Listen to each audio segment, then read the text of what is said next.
আসসালামু আলাইকুম সুপ্রিয় শিক্ষার্থীবৃন্দ, সবাইকে স্বাগতম রাজশাহী কলেজের অনলাইন ক্লাসে সমাজকর্ম বিষয়ে। সুপ্রিয় শিক্ষার্থী, বরাবরের মতো তোমাদের সাথে আমি আছি আব্দুল্লাহ আল মাহমুদ, অধ্যাপক সমাজকর্ম বিভাগ, রাজশাহী কলেজ। সুপ্রিয় শিক্ষার্থী, আমরা আমাদের আজকের ক্লাসে আমরা বরাবরের মতো আগের ক্লাসগুলির আমরা একটু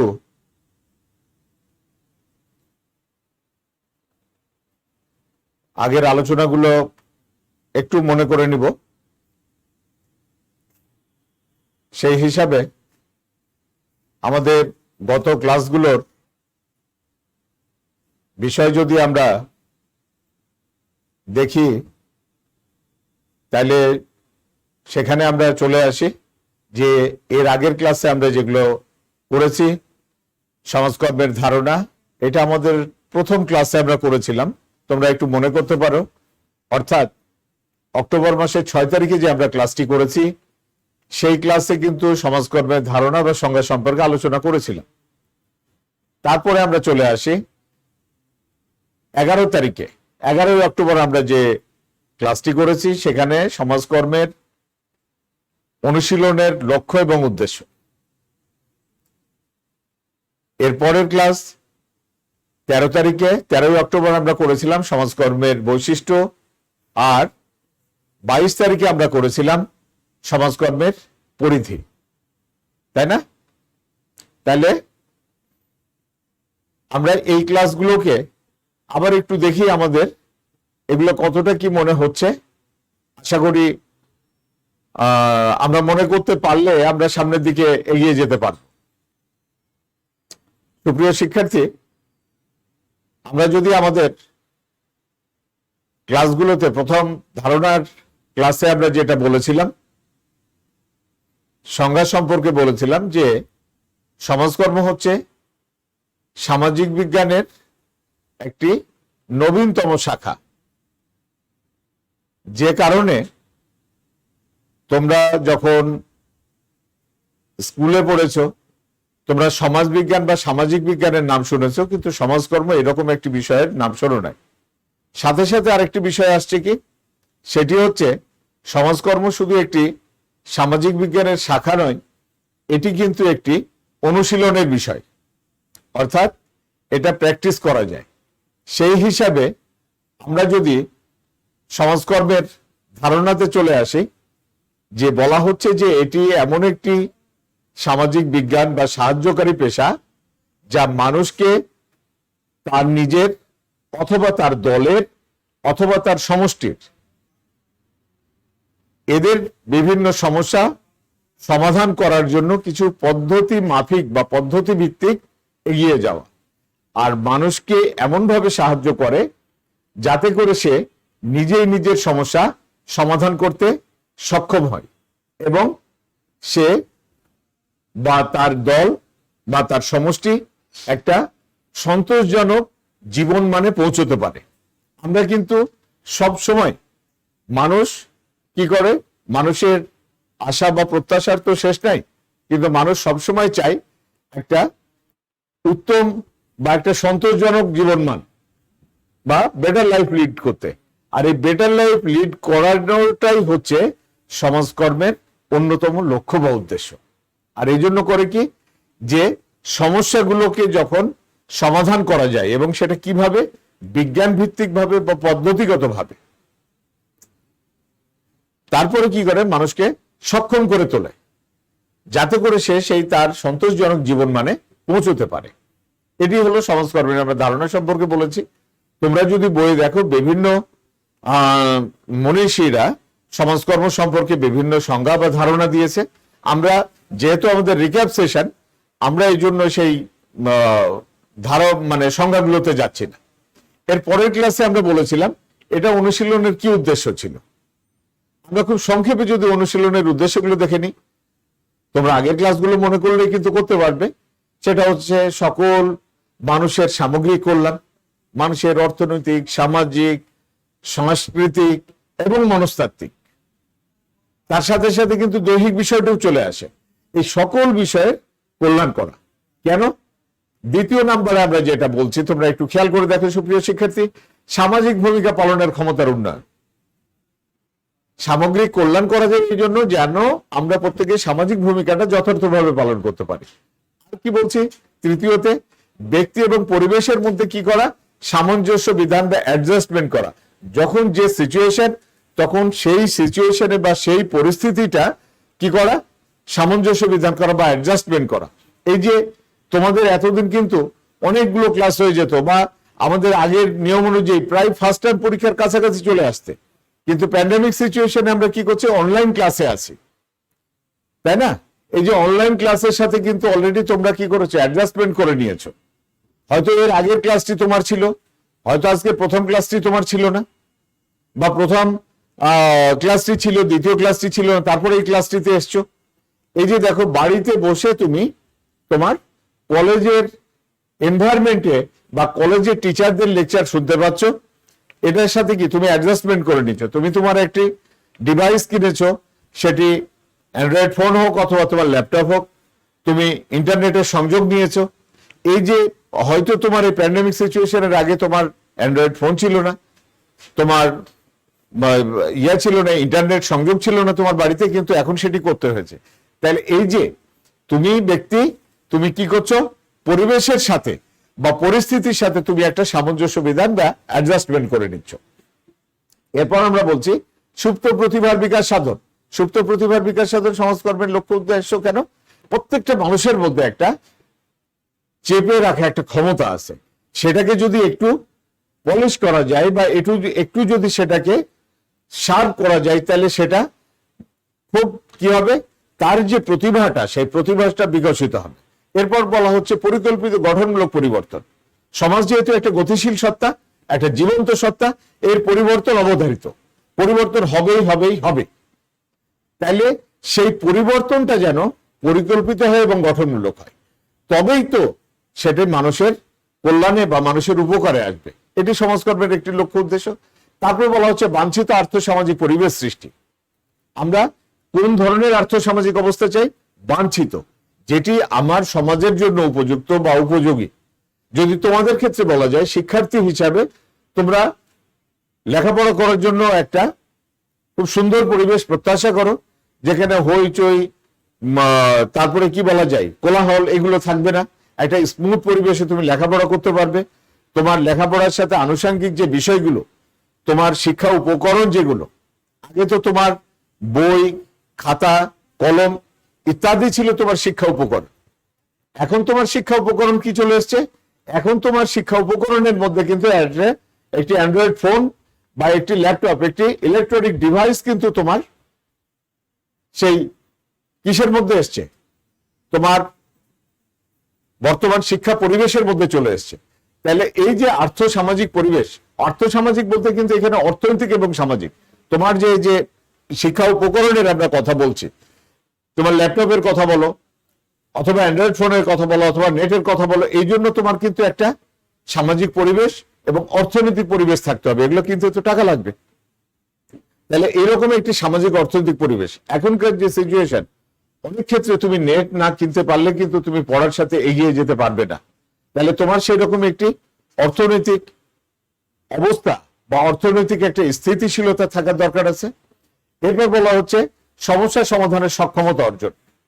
যেহেতু সমাজকর্ম চাই যে যার সমস্যা সে নিজেই সমাধান করুক, আর এই নিজের সমস্যা নিজেই সমাধান করার জন্য তার একটা সক্ষমতা অর্জন করতে হবে। সেই সক্ষমতা অর্জনটা করানোই হচ্ছে সমাজকর্মের উদ্দেশ্য। এরপর বলা হচ্ছে জনগণের অংশগ্রহণ নিশ্চিত করা। যে কোনো উন্নয়নমূলক কর্মকাণ্ডে আমার যখন ব্যক্তিগত সমস্যা থাকছে, আমরা আগের একটা ক্লাসে কিন্তু মাইক্রো সোশ্যাল ওয়ার্ক এবং ম্যাক্রো সোশ্যাল ওয়ার্কের কথা বলেছিলাম, যে যখন আমার ক্ষেত্রে তখন তো সেটা ঠিক আছে, আমার দলের ক্ষেত্রে বা আমার পরিবারের ক্ষেত্রে তখন সেটা ঠিক আছে, কিন্তু আমি যদি সেটা আমার সমাজ বা সমষ্টির ক্ষেত্রে বলি, তখন কিন্তু অন্যের একটা সাপোর্ট বা সহযোগিতার দরকার আছে। তাহলে সেই ক্ষেত্রে কিন্তু জনগণের অংশগ্রহণটা নিশ্চিত করা অত্যন্ত জরুরি। কেননা আমি আমার সমস্যার সমাধান চাইবো, জনগণের সমস্যা এই এই সেখানে জনগণ যদি অংশগ্রহণ না করে, মানুষ যদি আমাকে সাপোর্ট না করে, আমাকে সহযোগিতা না করে, তাহলে কিন্তু আমি আমার সমস্যার সমাধান করতে সক্ষম হব না। এরপর বলছি সার্বজনীন কল্যাণ, অর্থাৎ এই যে সামাজিক, অর্থনৈতিক, এর সাথে দৈহিক, মনস্তাত্ত্বিক এবং সাথে সাথে পরিবেশগত সকল বিষয় কিন্তু এই সার্বজনীন কল্যাণের মধ্যে চলে আসছে। এরপর আসছে সম্পদের সদ্ব্যবহার এবং উন্নয়ন। সম্পদের সদ্ব্যবহার এবং উন্নয়নটা কি? আমরা জানি যে আমাদের সম্পদ সীমিত, আর এই সীমিত সম্পদ দিয়ে অসীম অভাবকে যখন আমরা মোকাবেলা করতে যাব, তখন কি হবে? আমাদের সম্পদের সদ্ব্যবহার করা অত্যন্ত জরুরি এবং সেটার উন্নয়ন ঘটানো। এর পরের ক্লাসে আমরা ছিলাম সমাজকর্মের বৈশিষ্ট্য, যে এর কি কি বিশেষত্ব আছে। খুব সাধারণ কিছু বৈশিষ্ট্যের কথা বলেছিলাম। সাধারণ বৈশিষ্ট্যের মধ্যে আমরা বলেছিলাম যে সাহায্যকারী এবং সক্ষমকারী পেশা, সুশৃঙ্খল বৈজ্ঞানিক জ্ঞান নির্ভর, সমাজকর্মের সুসংগঠিত পদ্ধতি নির্ভর সমাধান প্রক্রিয়া, সমস্যা সমাধান প্রক্রিয়া, পেশাদার সেবা কর্ম। আর বিশেষ বৈশিষ্ট্য বা স্বতন্ত্র বৈশিষ্ট্যের ক্ষেত্রে অনেকগুলো কথা বলেছিলাম, যেগুলোর সাথে অনেকটা আমাদের লক্ষ্য উদ্দেশ্যের হয়তো মিল পায়। অনেক সময় তোমরা বলতে পারো যে স্যার একই জিনিস তো বারবার আসছে। আসলে জিনিস একই, কিন্তু তোমার সেটাকে উপস্থাপন করার বা তোমার সেটাকে তুলে ধরার কিন্তু প্রক্রিয়াটা আলাদা আছে। খুব ছোট্ট একটা উদাহরণ দিই, সরি যদি বড় ধরনের ভুল হয়ে যায়, কিন্তু তারপরে দেখো যে এরকম একটি মিল পাওয়া যাবে, যেটি অনুশীলনে আছে, যেটি বৈশিষ্ট্যের ক্ষেত্রে আছে, পাঠের প্রয়োজনীয়তার ক্ষেত্রে একই, যে সামগ্রিক দৃষ্টিভঙ্গি। আমরা এই যে বিভিন্ন ক্লাসে, শ্রেণীতে আমরা পড়ি, তাই না? সবই তো একই রকম, 1 2 3 4 5 6 7 8 9 10, এগুলো কি একই একই ধরনের না? একই তো, প্রায় একই, সেম পড়া নাকি? না আলাদা আছে? আলাদা আছে। কিন্তু তুমি দেখো যে ক্লাস 1-এ তুমি কিন্তু কেবলমাত্র এই যে বর্ণমালাগুলো শিখেছিলে, শব্দ গঠন শিখেছিলে, ছোট ছোট বাক্য গঠন শিখেছো। ক্লাস 2-তে গিয়ে এই ছোট বাক্য থেকে আর একটু বড় বাক্য, অনেকগুলো বাক্য লেখা শিখেছো। অথবা অঙ্কের ক্ষেত্রে যদি বলি, তাহলে কোথাও কথায় লিখেছো এই ছোট ছোট সংখ্যা, 1 সংখ্যা 2 সংখ্যার একক দশক দিয়ে খালি যোগ করা শিখেছো। আস্তে আস্তে যত বেশি উঠেছো, তুমি ক্লাস 10-এ এসেও তো সেই যোগ বিয়োগ গুণ ভাগের মধ্যেই তোমার অঙ্কটি সীমাবদ্ধ আছে, তাই না? তোমার ওই পড়াগুলোই তুমি ক্লাস 1-এও, এই ক্লাস 2 3-তে তুমি রবীন্দ্রনাথ ঠাকুরের কবিতা পড়েছো, 9 10-এও কিন্তু রবীন্দ্রনাথ ঠাকুরের কবিতাই পড়ছো। কিন্তু সেখানে তোমার উপস্থাপন, সেখানে তোমার ব্যাখ্যা বিশ্লেষণ কিন্তু পার্থক্য হয়ে চলে আসছে। এই যে একাদশ শ্রেণীতে তোমরা পড়ছো, এখানেও তো তোমরা রবীন্দ্রনাথ ঠাকুরেরই ইয়েটা পড়ছো, কবিতা পড়ছো না? তাহলে তোমার ক্লাস 2 বা ক্লাস 3-তে যে কবিতাটা পড়েছো, আর এখন তোমার এই কবিতা পড়ে দৃষ্টিভঙ্গিগত একটা পার্থক্য আছে না? তাহলে এই যে দেখো, একই বিষয় কিন্তু চলে আসছে, কিন্তু সেখানে কিন্তু আলাদা আলাদা বিষয়। যাই হোক, আমরা চলে আসি সমাজকর্মের স্বতন্ত্র বৈশিষ্ট্য। জাস্ট এটা তো রিকাপ, এই জন্য আলোচনা করবো না। সামগ্রিক দৃষ্টিভঙ্গি, বহুমুখী পেশা, তারপর আসছে আমাদের সামাজিক ভূমিকা, সম্পর্ক ভূমিকার প্রতি গুরুত্ব, ব্যক্তি ও পরিবেশের প্রতি গুরুত্ব, তত্ত্ব অনুশীলনের সমন্বয়, আসছে আমাদের মূল্যবোধ প্রভাবিত পেশা, ত্রিবিধ ভূমিকা, সুনির্দিষ্ট পেশাগত সংগঠন, আসছে কর্মী সাহায্যার্থী সম্পর্ক, বস্তুগত অবস্তুগত সম্পদের সদ্ব্যবহার এবং সেবা কর্মের সমন্বয়। যদি কোনোটা তোমাদের বোঝার অসুবিধা থাকে, সুপ্রিয় শিক্ষার্থী, আমরা ক্লাস শুরু করার আগে আমাদের যেটা এই সমাজকর্ম বিষয়ের কভার পেজ, সেখানে কিন্তু আমার ব্যক্তিগত সেল নাম্বার বা মোবাইল নাম্বারটি দেওয়া আছে। তোমরা যদি মনে করো ক্লাস শেষে তোমরা সরাসরি ফোন করে কোনো বিষয় সম্পর্কে বোঝার অস্পষ্টতা বা কোনো বিষয় সম্পর্কে যদি আরো একটু বিস্তারিত জানতে চাও, একটু তোমরা আমাকে কল করতে পারো। আমি তোমাদের সেই প্রশ্নের উত্তর যতটা সম্ভব তোমার উপযোগী করে দেওয়ার চেষ্টা করব। তাহলে এর মধ্যে থেকে এইগুলো আমাদের আলোচনা হয়ে গেছে। আমরা পরের ক্লাসে যাই। পরের ক্লাসে আমরা করেছিলাম সমাজকর্মের পরিধি, অর্থাৎ কি কি বিষয় নিয়ে সমাজকর্ম আলোচনা করে। সমাজকর্ম মানুষের মৌলিক চাহিদা নিয়ে আলোচনা করে। কেন? মৌলিক চাহিদা থেকেই কিন্তু বিভিন্ন ধরনের সমস্যার সৃষ্টি। মৌলিক চাহিদা পূরণ হলে অনেক সমস্যা কিন্তু মানুষের সমাধান হয়ে যায়। সামাজিক সমস্যা, এটি সমাজকর্মের অন্যতম একটা পরিধি বা এটি আলোচনা করেছিলাম। সামাজিক উন্নয়ন। সামাজিক উন্নয়ন যদি না হয় আমরা কিন্তু কি করতে পারবো না, সমস্যার সমাধান করতে সক্ষম হব না। মানুষকে তার নিজের কি পারবো না, নিজের সমস্যা নিজেই সমাধান করার যে রাস্তাটা আছে সেই রাস্তাটি আমরা দেখাতে পারবো না। তার সমস্যার সমাধান করে দিলে কিন্তু সেই সমস্যার সমাধানের বিষয়টা জানবে না। যদি আমরা রাস্তা দেখিয়ে দিই তাহলে সে সেই গন্তব্যে বা তার সেই সমস্যার সমাধানের লক্ষ্যে পৌঁছতে পারবে। এই জন্য সামাজিক উন্নয়নটা দরকার। আর সামাজিক উন্নয়নের সাথে সাথে উন্নয়ন করার জন্য কিন্তু সামাজিক কিছু নীতির দরকার আছে। সেই সামাজিক নীতিগুলো, যেমন সামাজিক নীতি তোমরা এটা খুব কমনলি জানো, যেমন আমাদের দেশে আছে কি একটা শিক্ষানীতি আছে। এই শিক্ষানীতি কিন্তু একটা সামাজিক নীতি।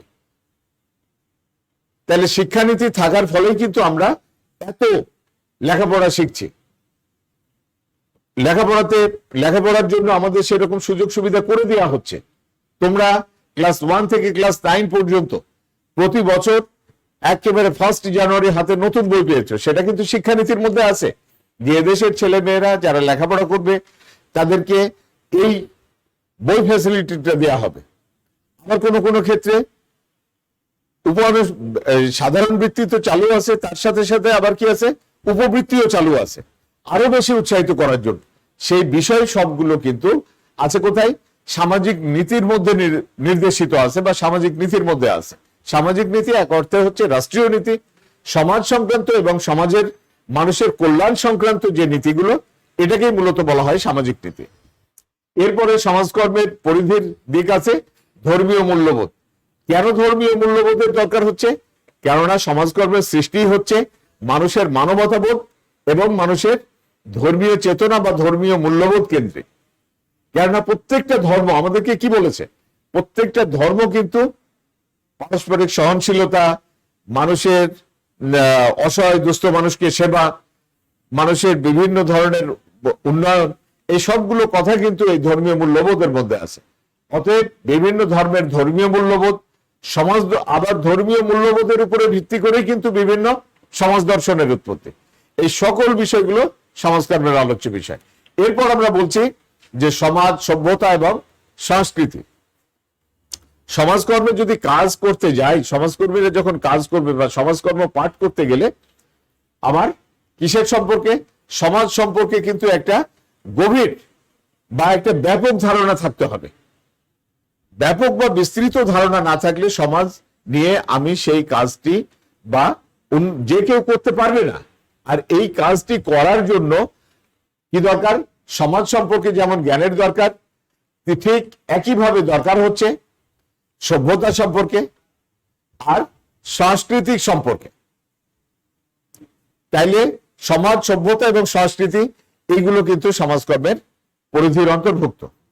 আর এইটাকে আমরা বিভিন্ন আলোচনার দৃষ্টিকোণ থেকে আমরা কোথায় নিয়ে এসেছিলাম, আমরা কি বলেছিলাম যে সমাজকর্মের ধারণা, উদ্দেশ্য, বৈশিষ্ট্য এবং পরিধি, এগুলোকে পরিধি সম্পর্কে মনীষীদের বক্তব্যের আলোকে পরিধির ব্যাপকতা বা গভীরতার ধারণা পাওয়া যায়। সেগুলোকে আমরা ওই আমাদের সুনির্দিষ্ট 6টি ছকের বাইরে বা বৃত্তের বাইরে আমরা নিয়ে এসেছিলাম।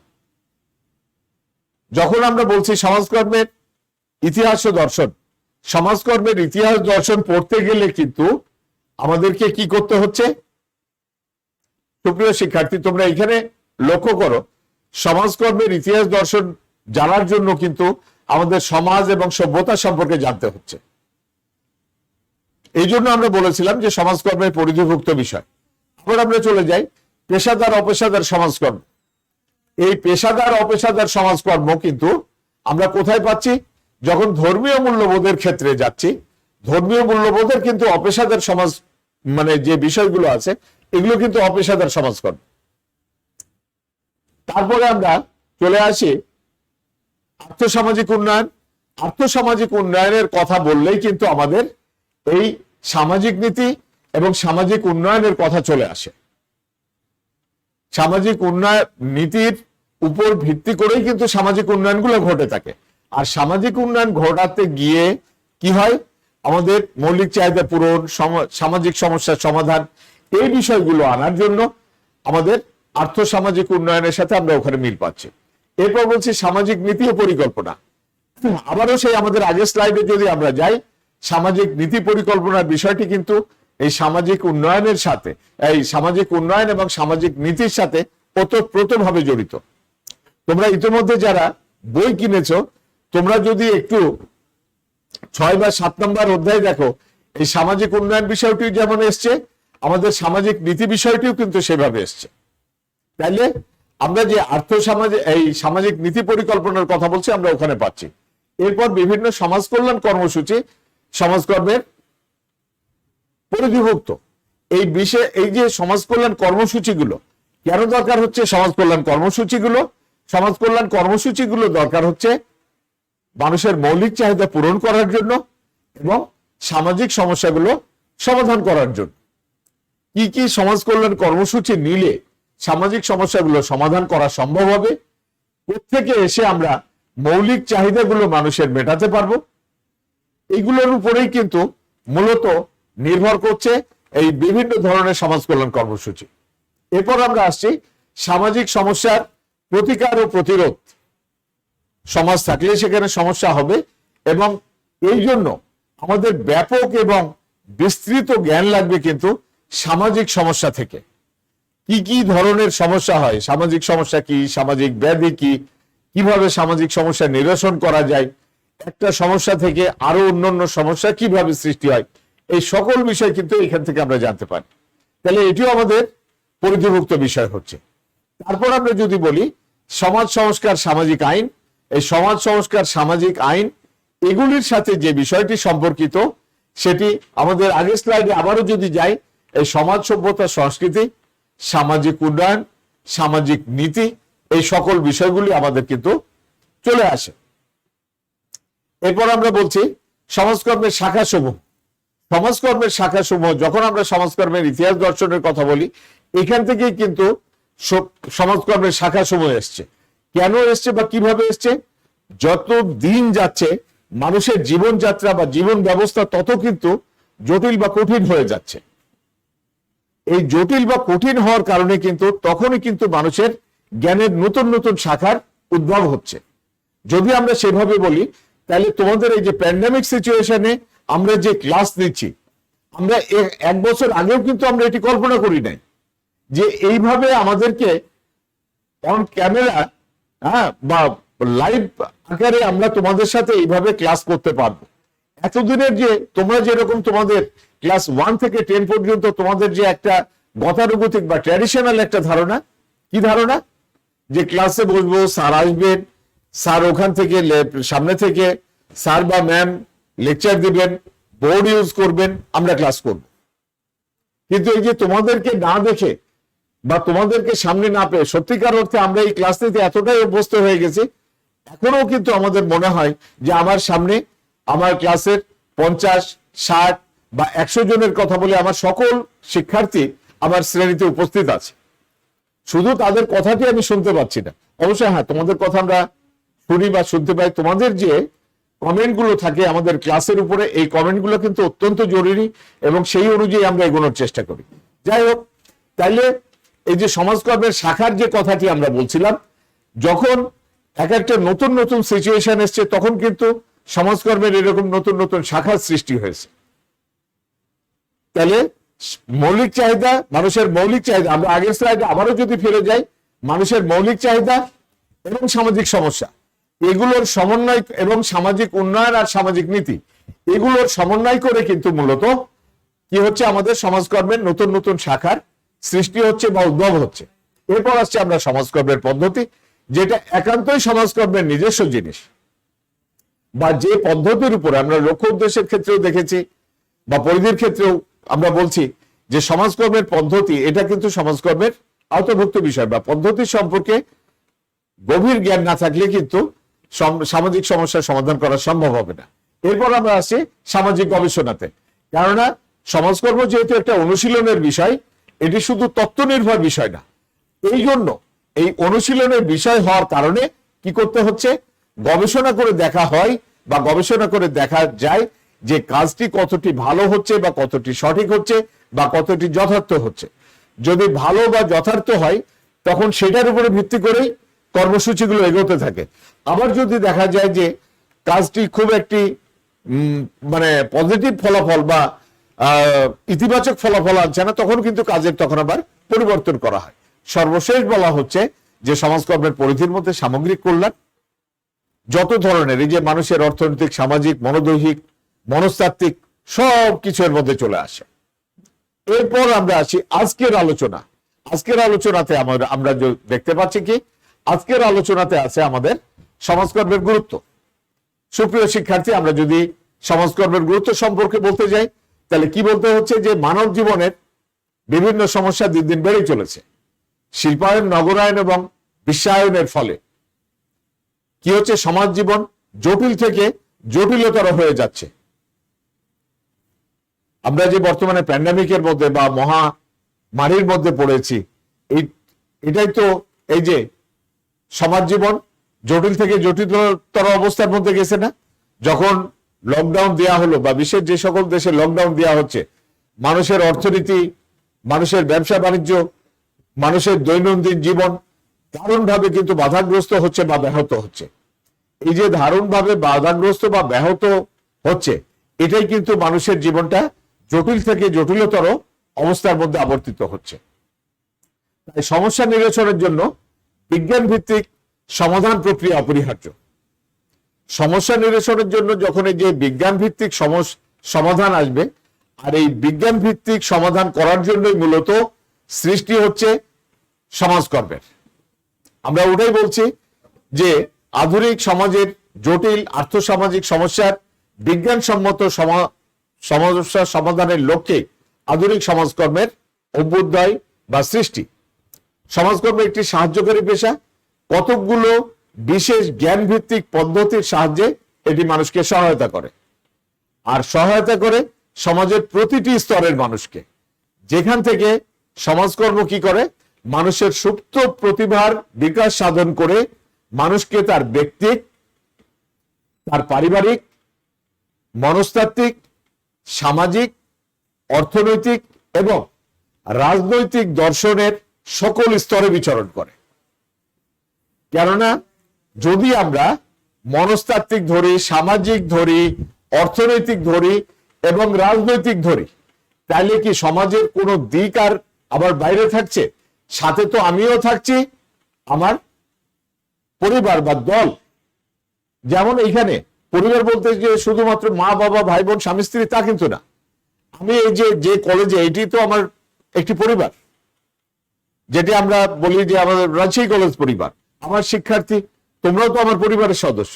তাহলে কি করছে, সুপ্ত প্রতিভা বিকাশ সাধন করে যদি আমরা ব্যক্তিক অর্থাৎ নিজের, তারপরে বলছি পরিবার অর্থাৎ আমার দল বা যে এরিয়া নিয়ে আমি আছি, তারপর এদের কি করা, মনস্তাত্ত্বিক, সামাজিক, অর্থনৈতিক এবং রাজনৈতিক এর সকল দর্শনের স্তরে বিচার করার মূলত সমাজকর্ম।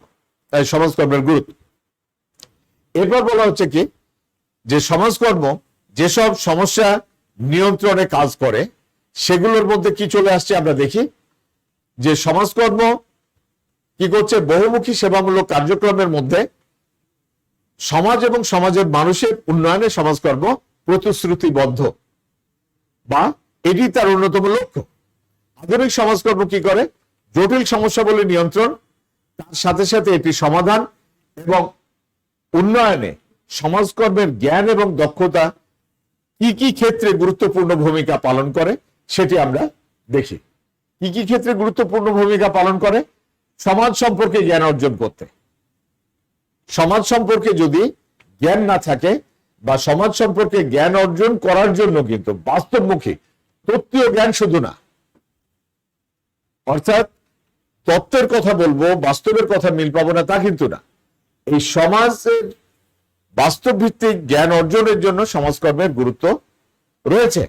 কেননা সমাজকর্ম শুধুমাত্র তত্ত্বের উপরে নির্ভর না, যে তত্ত্ব থেকে পাওয়া ফলাফল অনুযায়ী কাজ করতে পারে সেটির উপরে গুরুত্ব দেওয়া হয়। এরপর বলা হচ্ছে সামাজিক সমস্যা সম্পর্কে নিগুড় জ্ঞান আহরণ। যেহেতু সমাজকর্ম সমস্যা সমাধানের বিজ্ঞান, এই জন্য সামাজিক সমস্যা সম্পর্কে কি করতে হবে, নিগুড় একেবারে গভীর থেকে জ্ঞান অর্জন বা জ্ঞান আহরণ করা অত্যন্ত গুরুত্বপূর্ণ, বা সমাজকর্ম এই ক্ষেত্রে একটা গুরুত্বপূর্ণ ভূমিকা রাখে। যেমন আমরা সাধারণভাবে অসুস্থ হয়ে আমরা কি করি, একজন এমবিবিএস ডাক্তারের কাছে যাই, তিনি সাধারণ কমন কিছু ওষুধ দিয়ে দেন যে মাথা ব্যথা অথবা পেট ব্যথা, এই ওষুধগুলি আপনি খান। কিন্তু কোনো বিশেষ রোগে যখন আক্রান্ত হই আমরা, তখন কার কাছে? সিম্পল এমবিবিএস এর কাছে যাই না, কিন্তু তখন আমরা যাই একজন বিশেষজ্ঞ চিকিৎসকের কাছে। যে বিশেষজ্ঞ চিকিৎসকের সেই বিষয় সম্পর্কে কি আছে, তার নিগুড় জ্ঞান আছে, আমরা তার কাছে যাই। ঠিক একইভাবে যখন একটা সমস্যাগ্রস্ত মানুষ একজন সমাজকর্মীর কাছে বা তোমার কাছে আসবে তার সমস্যা সমাধানের জন্য, সমস্যা সম্পর্কে যদি তোমার গভীর জ্ঞান না থাকে, তাহলে কিন্তু তুমি সমস্যার পরিকল্পিত বা বিজ্ঞান ভিত্তিক সমাধান দিতে পারবে না, বা সেটা সক্ষম হবে না। এই জন্য এই সামাজিক সমস্যা সম্পর্কে গভীর জ্ঞান বা নিগুড় জ্ঞান, এটি অর্জনের ক্ষেত্রে সমাজকর্ম একটা বড় ধরনের ভূমিকা রাখে, বা সমাজকর্মের জ্ঞান বা দক্ষতা এই নিগুড় সামাজিক সমস্যা, অনেক আমরা একসময় সেগুলোকে সামাজিক সমস্যা হিসেবে মনে করতাম না। যেমন আমরা খুব ছোট্ট উদাহরণ দিই, আমাদের সমাজে অনেক বিত্তশালী পরিবার বা বিত্তবান পরিবার একসময় মনে করতো যে তাদের টাকা পয়সা আছে, তাদের ধন সম্পদ বা অনেক কিছু আছে, অতএব তাদের পরিবারে অধিক জনসংখ্যা কোনো সমস্যা না। পরিবারে 7-8টা বা মানে 5-6টা সন্তান, সেই সব পরিবারের জন্য কোনো সমস্যা না, সত্যিকারের সেই সব পরিবারের জন্য সমস্যা না, কিন্তু সেটি তো সমাজ বা দেশের জন্য একটি বোঝা। এটি কিন্তু একসময় আমাদের দেশের মানুষ বুঝতো না, যার ফলে হয়েছে কি, এই ধরনের না বোঝা অনেকগুলোকে আমরা দীর্ঘদিন লালন করে একটা কিন্তু গভীর সমস্যা, সেটা দিয়ে আমরা এখন বুঝতে পারছি যে এটা একটি বড় ধরনের সমস্যা হচ্ছে। তাহলে সমস্যা সম্পর্কে গভীর জ্ঞানের জন্য গভীর জ্ঞান আহরণ করা দরকার আছে। পরবর্তী বলা হচ্ছে বিজ্ঞান ভিত্তিক ভাবে সমস্যার সমাধান। বিজ্ঞান ভিত্তিক ভাবে সমস্যার সমাধান কি খুব সাধারণভাবে করা যায়, আবার কিভাবে করা যায়, খুব সুন্দর বা সুচারুরূপে করা যায়। যে কোনো জিনিসের যদি গভীর থেকে এবং বিজ্ঞান ভিত্তিক ভাবে সেই সমস্যাটির সমাধান না করা যায়, কোন রকমের জোড়াতালি দিয়ে যদি করা যায়, সেটা কিন্তু স্থায়ী সমাধান হয় না। স্থায়ী সমাধান করার জন্য বিজ্ঞান ভিত্তিক ভাবে সমাধান করা যায়, আর এই বিজ্ঞান ভিত্তিক সমস্যার সমাধান করার জন্য সমাজকর্মের জ্ঞান অত্যন্ত জরুরি। এরপর আসছে কাঙ্ক্ষিত এবং পরিকল্পিত সামাজিক পরিবর্তন। আমরা এই সমাজকর্মের পরিধির ক্ষেত্রে বলেছিলাম, বা লক্ষ্য উদ্দেশ্যের ক্ষেত্রে আমরা বলেছি যে কাঙ্ক্ষিত এবং পরিকল্পিত সামাজিক পরিবর্তন। সমাজ যেহেতু একটা গতিশীল সত্তা, সমাজ পরিবর্তন হবে, আর এই পরিবর্তনটাকে সেই কাঙ্ক্ষিত বা পরিকল্পিত ভাবে যদি না নিয়ে যাওয়া যায়, তাহলে কি হবে, আমরা অনেক কিছুর ক্ষেত্রে বিশ্বের অনেক দেশ থেকে কিন্তু আমরা পিছিয়ে আছি। আমাদের জনবল আছে, আমাদের বিভিন্ন সুযোগ সুবিধা বা সবকিছু আছে, এই সবকিছু থাকা সত্ত্বেও আমরা পারি না কেন? আমরা সেই পরিকল্পিত সামাজিক পরিবর্তন ঘটাতে সক্ষম হচ্ছি না। যেহেতু পরিকল্পিত সামাজিক পরিবর্তন ঘটাতে সক্ষম হচ্ছি না, এই জন্য আমরা কিন্তু নতুন নতুন আরো সমস্যায় পড়ে যাই। এই নতুন নতুন সমস্যায় যেন না পড়তে হয় বা না পড়ি, এই জন্য আমাদের এই সমাজকর্মের জ্ঞান কি করে, পরিকল্পিত সামাজিক পরিবর্তন আনতে সহায়তা করে। এরপরে আমরা চলে আসি সামাজিক সচেতনতা সৃষ্টি। যে কোনো ক্ষেত্রে বা বিশেষ করে সমস্যা সমাধানের ক্ষেত্রে সামাজিক সচেতনতা একটা অত্যন্ত জরুরি বিষয়। আমরা যদি বর্তমান সিচুয়েশন, অর্থাৎ এই যে করোনাকালীন যে সময়টা আমাদের যাচ্ছে, এখানে কিন্তু আমাদের সামাজিক সচেতনতার বিষয়টি কিন্তু অত্যন্ত জরুরি। যে স্বাস্থ্যবিধির কথা বিভিন্ন মিডিয়া, অর্থাৎ আমরা যদি ইলেকট্রনিক মিডিয়া অথবা পেপার পত্রিকা, এমনকি আমরা যারা এই যে গ্রামীণ ফোন ব্যবহার করি, দিনের প্রথম কলটি করলেই কিন্তু স্বাস্থ্যবিধি মেনে চলার ব্যাপারে কিন্তু আমাদেরকে অ্যালার্ট করা হয়। এই যে অ্যালার্টনেসটা আমরা বিভিন্ন মিডিয়াতে দেখে, এখনো কিন্তু আমরা সামাজিকভাবে আমাদের মধ্যে সেই সচেতনতা সৃষ্টি হয়নি। আমরা বিভিন্ন ক্ষেত্রে কিন্তু যেটা মাস্ক পরার কথা বলা হচ্ছে, অথবা ভিড় এড়িয়ে চলার কথা বলা হচ্ছে, ন্যূনতম 3 ফুট দূরত্ব রাখার কথা বলা হচ্ছে, সেগুলো কিন্তু আমরা করছি না। এটা কিন্তু আমার সামাজিক সচেতনতা বিরোধী কাজ হয়ে যাচ্ছে। এছাড়াও কিন্তু কিছু বিষয় আছে, তোমরা যদি খেয়াল করে দেখো যে আমাদের মধ্যে অনেকেরই বদভ্যাস আছে। মাস্কের বিষয় যদি তোমরা বলো যে স্যার আপনি তো এই মুহূর্তে মাস্ক নাই, আমার সামনে কিন্তু অন্তত 10 ফিট বা 15 ফিটের মধ্যে অন্য কোনো মানুষ নাই। আর ক্লাস নেওয়ার সুবিধার কারণেই বা তোমাদের কাছে কথাগুলো যেন স্পষ্টভাবে পৌঁছাই, এই জন্য কিন্তু আমরা এখানে অনলাইন ক্লাসে আমরা মাস্কটি ব্যবহার করি না। যে কথাটি বলছিলাম যে খুব কমন ভুল আমরা বারবার করি, সেই কমন ভুল বারবার করি কি, অনেকের বদভ্যাস আছে যত্রতত্র থুতু ফেলা বা হাঁচি কাশি দেওয়ার যে শিষ্টাচার গুলো আছে এগুলো আমরা মেনে চলি না। আমরা যখন কথা বলি আমরা আমাদের মুখ থেকে কিন্তু অজস্র বিন্দু বিন্দু কণা মানে একেবারে অনুপরিমাণ আমাদের ড্রপলেট বের হয়। আমরা অনেকে যখন কথা বলতে যে আমাদের মুখ থেকে থুতু ছিটায়, তোমরা অনেকে খেয়াল করে দেখবে। এই যে একেবারে আমার নিজস্ব স্বাস্থ্যগত যে সচেতনতা, এই সচেতনতা নাই। এই এখান সেখানে ময়লা ফেলা, আবর্জনা ফেলা, থুতু ফেলা, এগুলো কিন্তু মানুষের সামাজিক সচেতনতার বিষয়। ঠিক একইভাবে সমাজকর্ম তার সমস্যাগুলো সমাধান করতে গিয়ে এরকম সচেতনতার বিষয়টি সমাজকর্মে খুব ঘনিষ্ঠভাবে চলে আসে। এই সামাজিক সচেতনতার সৃষ্টিতে সমাজকর্ম তার জ্ঞান বা দক্ষতাকে কাজে লাগানো যায়। এরপর বলা হচ্ছে সামঞ্জস্য বিধান। সামঞ্জস্য বিধানটা কি? অ্যাডজাস্টমেন্ট করা। এই যে বললাম যে বর্তমান প্যান্ডামিক সিচুয়েশনের সাথে তোমাদের যে অ্যাডজাস্টমেন্টের ব্যাপারটি, যে তোমরা অনলাইনে ক্লাস করছো, এই অনলাইনে ক্লাস করার জন্য তুমি কি করতে হয়েছে? তোমাকে একটা অ্যাডজাস্টমেন্ট করে নিতে হয়েছে। তোমার সময় বা তোমার আরো অন্য কিছু, যখন যে ক্লাসটি থাকছে তুমি হয়তো সেই ক্লাসের সময় তোমার অন্য কোনো একটি কাজ ছিল, সেই কাজটিকে তুমি রেখে তারপরে তুমি এই লাইভের ক্লাসে আসছো, অথবা তুমি তোমার বইটি নিয়ে এই পড়ার সাথে মেলাচ্ছ। এটাই কিন্তু তোমার সেই সামঞ্জস্য বিধান বা অ্যাডজাস্টমেন্ট। এরপর বলছে সামাজিক ভূমিকা পালনের। সমাজকর্মের জ্ঞান কি করে? সামাজিক ভূমিকা পালনের সহায়তা করে। সমাজের সদস্য হিসাবে প্রত্যেকটা মানুষের তার নির্দিষ্ট তো ভূমিকা আছেই, আর নির্দিষ্ট ভূমিকার পরেও কিন্তু তার আরো অনেকগুলো ভূমিকা আছে। যেমন তুমি দেখো, তুমি একটি পরিবারে কারোর তুমি বড় ভাই বা বড় বোন, কারোর তুমি আরো অন্য কোনো সম্পর্কের, তারপরে মা বাবা যদি আমার মতো বয়সী হও, কলেজে আমার সহকর্মীদের সাথে এক ধরনের ভূমিকা, আমার ঊর্ধ্বতন কর্তৃপক্ষ আমার অধ্যক্ষ স্যার উপাধ্যক্ষ স্যারের সাথে আমার এক ধরনের ভূমিকা, আমার যারা অন্যান্য সাপোর্টিং স্টাফ আছে তাদের সাথে এক ধরনের ভূমিকা, এমনকি তুমি শিক্ষার্থী তোমার সাথেও আমার এক ধরনের ভূমিকা। তাহলে এই যে সামাজিক ভূমিকা এক এক জায়গায় এক এক রকম। আমি যখন বাজারে যাই আমি কিন্তু আমার কলিগদের সাথে যে ব্যবহার, বাজারে কিন্তু আমার সেই ব্যবহারটি আর থাকছে না। আমি যখন অন্য কোথাও যাচ্ছি, আমি যখন খেলার মাঠে যাচ্ছি তখন এক ধরনের ভূমিকা, আমি যখন মসজিদে বা কোনো উপাসনালয়ে যাচ্ছি তখন এক ধরনের ভূমিকা। সমাজকর্ম করে কি এই সামাজিক ভূমিকা পালনে কোথায় মানুষ কি ধরনের রোল প্লে করবে বা কি রকম তারটা হওয়া যথার্থ সেটি সহায়তা করে।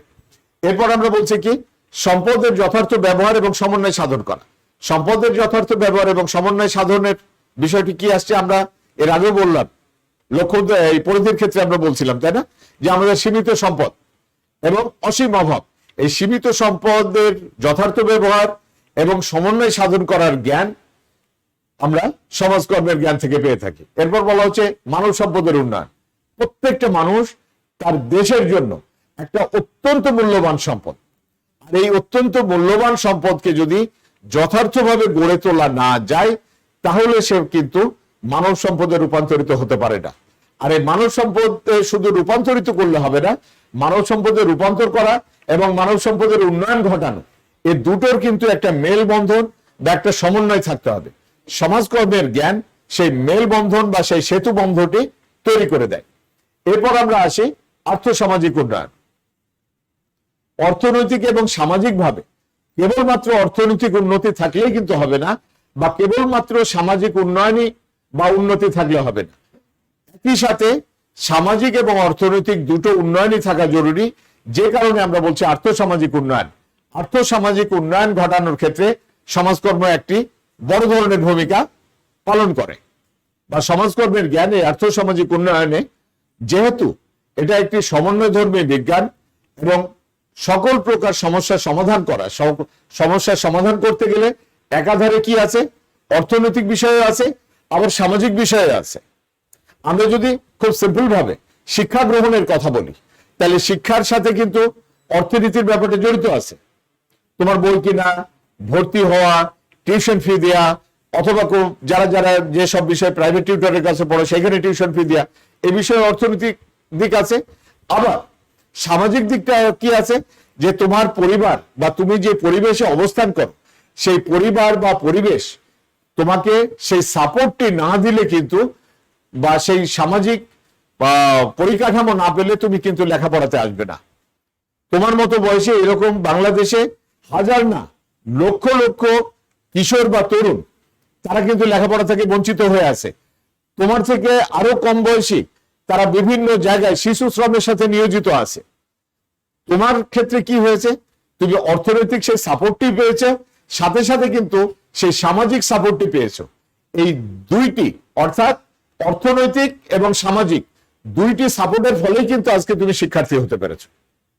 এরপর আমরা চলে আসি প্রতিরোধ, প্রতিকার এবং উন্নয়নমূলক পদক্ষেপ। যে কোনো সমস্যার সমাধানের জন্য কিন্তু এই তিনটি ধাপে এগোতে হয়।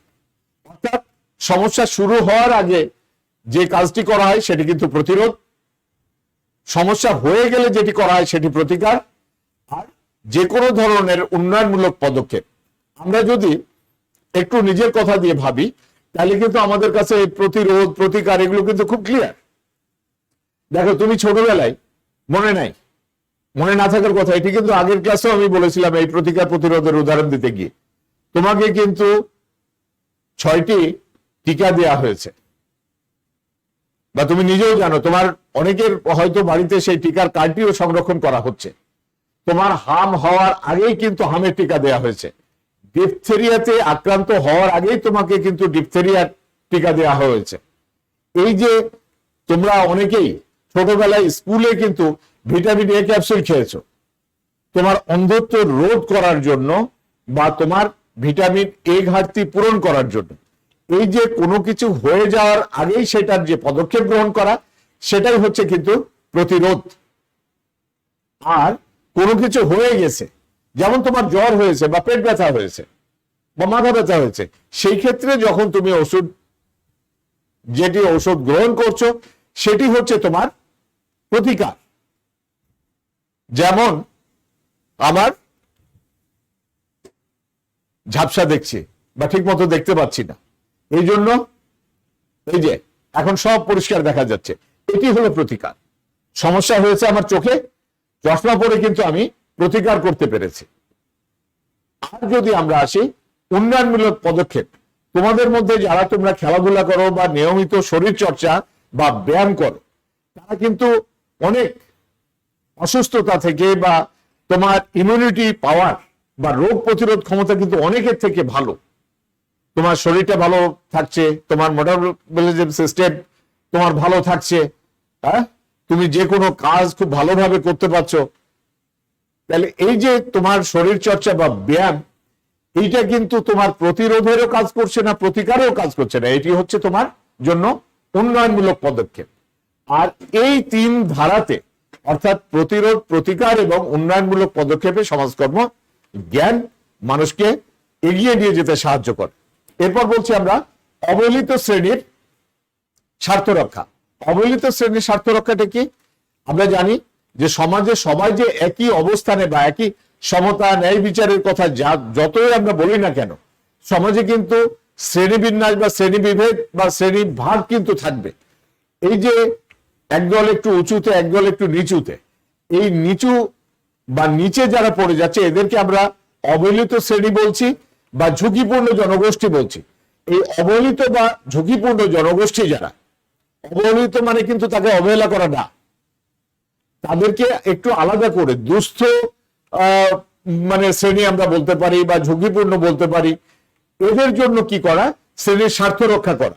যেমন আমাদের, তোমরা একটু যদি খেয়াল করো যে বিভিন্ন ক্ষেত্রে এই যে অসহায় দুস্থ যারা প্রবীণ মানুষ আছে বা বৃদ্ধ মানুষ আছে, তাদেরকে কিন্তু সরকার বয়স্ক ভাতা দিয়ে থাকে।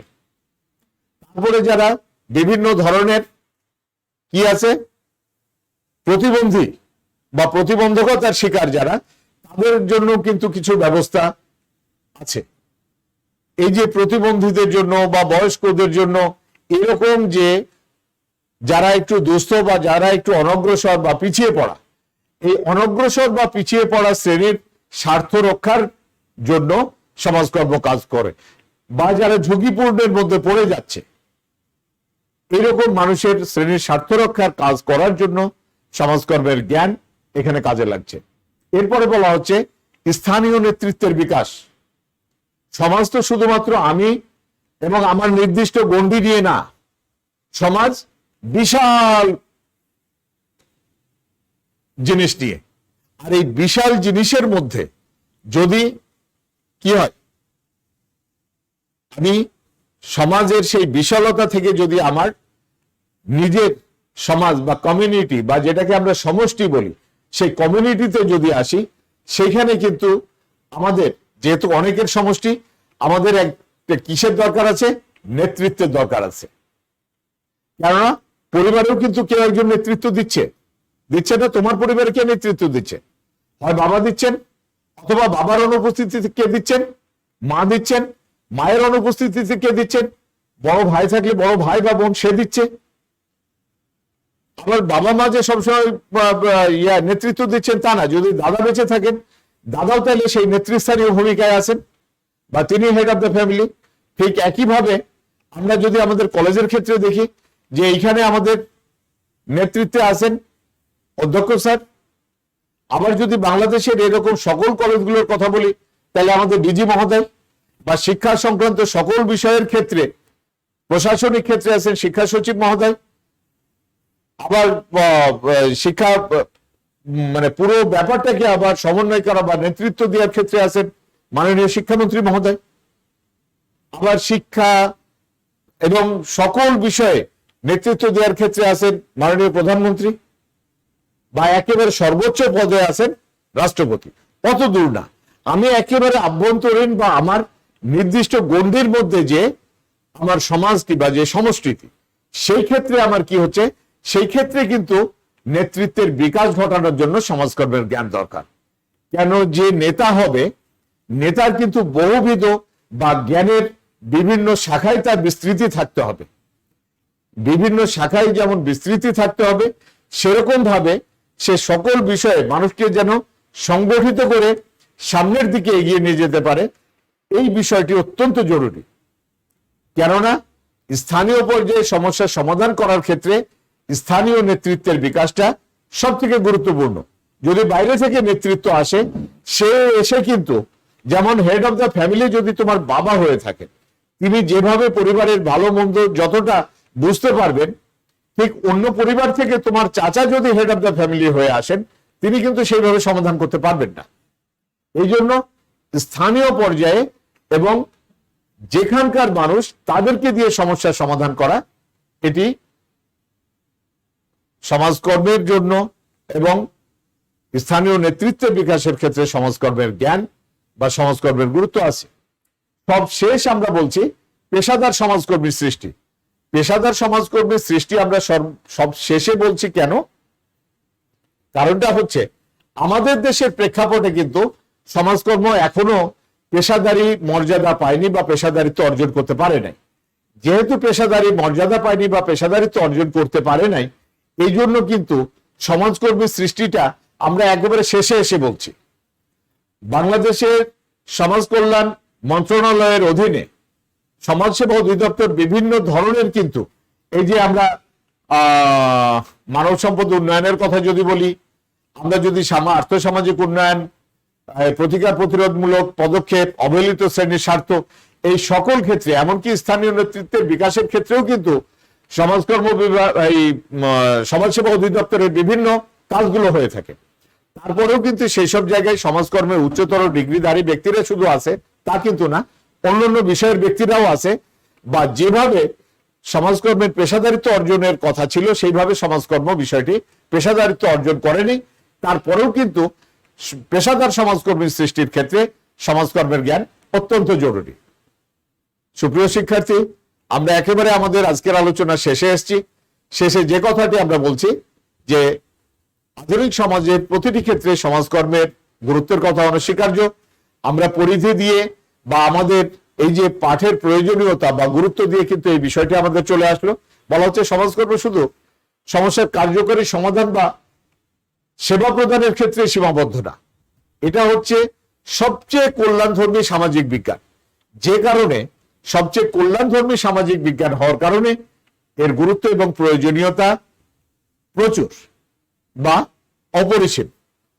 এই প্রসঙ্গে স্কিডমোর এবং মিল্টন জি থ্যাকরে এবং ডাব্লিউ ফারেল তাদের ইন্ট্রোডাকশন টু সোশ্যাল ওয়ার্ক এই বইয়ে তারা বলছেন কি, যে সমাজ কল্যাণ ও সমাজকর্ম আধুনিক সমাজের একটা অত্যন্ত গুরুত্বপূর্ণ উপাদানে পরিণত হয়েছে, যা প্রত্যক্ষভাবে বা পরোক্ষভাবে প্রতিটি মানুষের জীবনকে প্রভাবিত করে। সমাজকর্মের সাধারণ শিক্ষা যেমন গুরুত্বপূর্ণ অঙ্গ, তেমনি সাহায্যকারী পেশা প্রস্তুতি গ্রহণের ক্ষেত্রেও অপরিহার্য অংশে পরিণত হয়েছে।